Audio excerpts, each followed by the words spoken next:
বৃষ্টির দিনে চাল ভাজা বুট ভাজা কিন্তু খেতে অনেক মজা লাগে।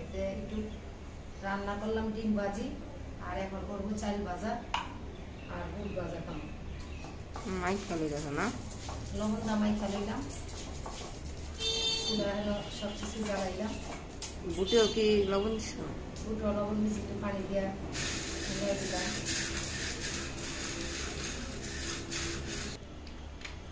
কেরাসিন তেল দিয়ে কিন্তু জ্বালান লাগবে আগুন, আর নাইলে জ্বলতো না।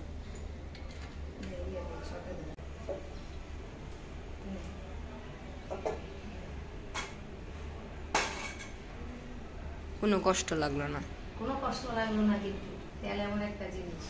তারপরে আমি ওই লাকড়িগুলো সংগ্রহ করতে হবে, আমাদের তো গ্যাসের চুলা, লাকড়ি পাম করতে হবে, প্রচুর কষ্ট হয়।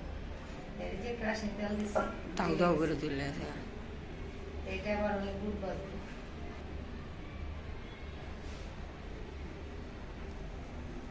রান্না করছি কিন্তু ডিম ভাজি করলাম ভাত খাওয়ার জন্য। তখন আবার আসলাম বিকালে, চাল ভাজা খাই। বৃষ্টি যাইতেছে প্রচুর, এই চাল ফুটে না, কিন্তু এগুলো নাজির হাসকি চাই, মোটা চালগুলো ফুটে গেল, ফুটে না।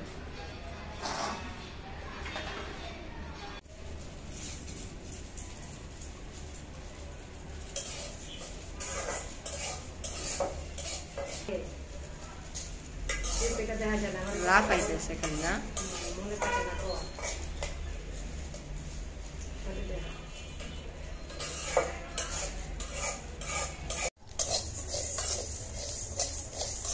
ইনসাফ কম হবো দুই বোন।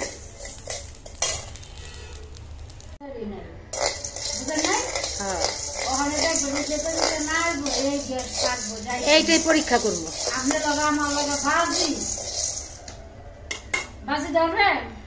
বাজি আর তো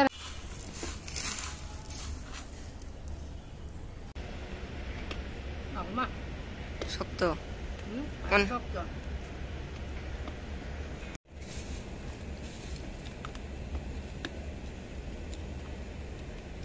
লাকড়ি চুলার জিনিস অনেক স্বাদ লাগে খাইতে। আজকে বৃষ্টিটা এখন নাই, বৃষ্টিটা কমছে, সারা রাত বৃষ্টি ছিল।